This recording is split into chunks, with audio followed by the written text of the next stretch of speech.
ادارے سارے مظلوم ہی ہیں، چاہے پولیس ہو، چاہے ایٹامک انرجی کا ادارہ ہو، ادارے دو ہی ہیں پاکستان کے اندر، فوج اور عدلیہ. تو اس لیے میں نام لے کے کہوں گا کہ فوج اور عدلیہ ان دونوں کو بھی اپنی حدود کراس نہیں کرنی چاہیے. اور یہ باتیں ہم اس وقت سے کر رہے ہیں کہ جب خود وہ جماعتیں جو آج بڑی اینٹی اسٹیبلشمنٹ بنی ہوئی ہیں ان کی گود میں بیٹھی ہوئی تھی. ہم اس وقت بھی کہتے تھے کہ اس کا رزلٹ بڑا غلط نکلے گا، اور وہ نکلا ہے، آپ کو پتا ہے.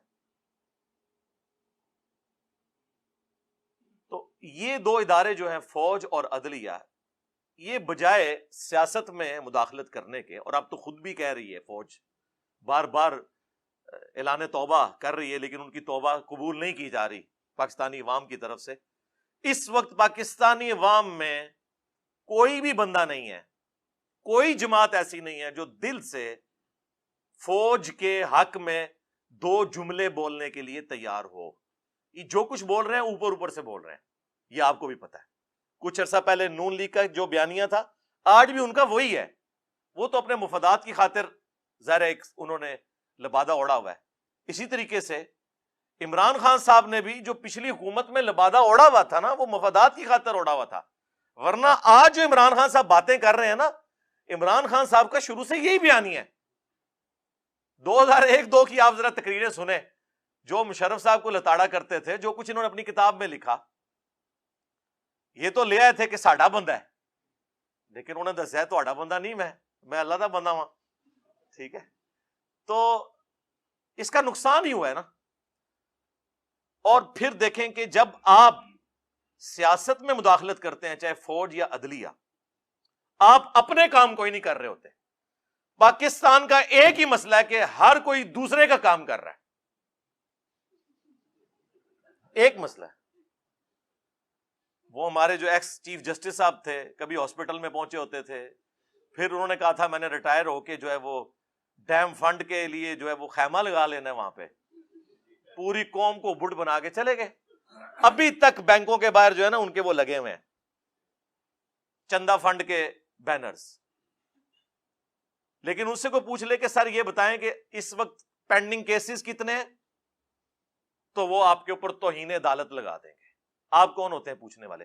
بھائی ہم وہ ہوتے ہیں پوچھنے والے کہ ہمارے ٹیکسز سے آپ لوگوں کی عیاشیاں فلفل ہو رہی ہیں.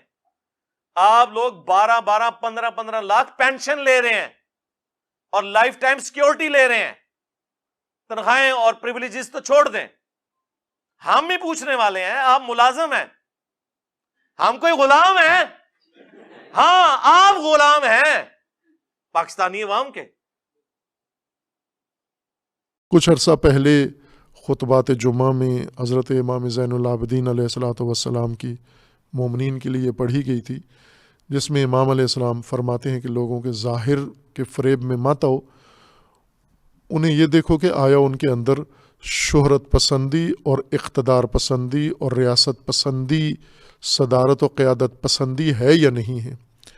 اگر کوئی شخص اقتدار پسندی اس کے اندر پائی جاتی ہے اس کے تہ میں، تو وہ تمہارے دین کے لیے بہت بڑا خطرہ ہے، تمہارے ملک و مملکت کے لیے بہت بڑا خطرہ ہے. اس کو امام زین العابدین علیہ السلام نے خطر دین قرار دیا، لوگوں کے لیے نہ بنایا ہے. ہر کوئی چیز تقدس کسی چیز کا نہیں رہا. اسلامی ٹچ بھی دیتے ہیں جہاں ضرورت پڑ جائے، اور ہر چیز کی نابودی کے لیے بھی پاکستان توڑنے کی بھی باتیں کرتے ہیں، بشرط اقتدار. ہمیں اقتدار ملے تو سب ٹھیک ہے، ہمیں اقتدار نہیں ملے گا تو کچھ بھی نہیں رہے گا. خوب یہ آپ نے مقبول جماعتوں کو ختم کرنے کے لیے یہ راستہ نکالا تھا آپ نے. اگر یہ غلطی ہو گئی، یہ گند کر دیا ہے، تو آپ اس کو صاف بھی کرو، اٹھا کے باہر پھینکو اس کو. مزید اس کو موقع دینا اور ملکی حالات کو. اور ہماری تو یہ تجویز ہے کہ اگر وہ مقبول جماعتیں یا دوسری جماعتیں فاسد ہیں، جیسا کہ ہیں، چونکہ سیاستدان سب ایک جیسے ہیں، کوئی بھی سالب نہیں ہے، ان سب سے ملک لے لیا جائے، ریاست لے لی جائے، اقتدار لے لی جائے. فوج خود اپنے پاس اقتدار رکھے، اقتدار رکھ کر آئین کے مطابق اس کو چلائے. صرف ایک آئین کی خلاف ورزی ہوگی کہ اقتدار سویلین کے بجائے فوج کے پاس ہے، تو اگر سولین کے پاس اقتدار ہو تو سارا آئین پائمال ہوتا ہے، ان کے پاس اقتدار ہو تو ایک شق پائمال ہوگی، اس ایک شق کو پائمال کر کے باقی سارا آئین نافذ کر دیں اور فوجی جمہوریت نافذ کریں، کم از کم ملک تو بچائیں، اس سرزمین کو تو بچائیں، کم از کم ہر چیز دو پہ جس نے لگا دی ہے یہ عبرت لیں، ایسا نہ ہو کہ وہ اسی طرح پھر مقافات الہی شامل حال ہو اور جس طرح سے مادام الحیات اقتدار پرستوں کا انجام ہوتا ہے وہی یہاں پر بھی ہو۔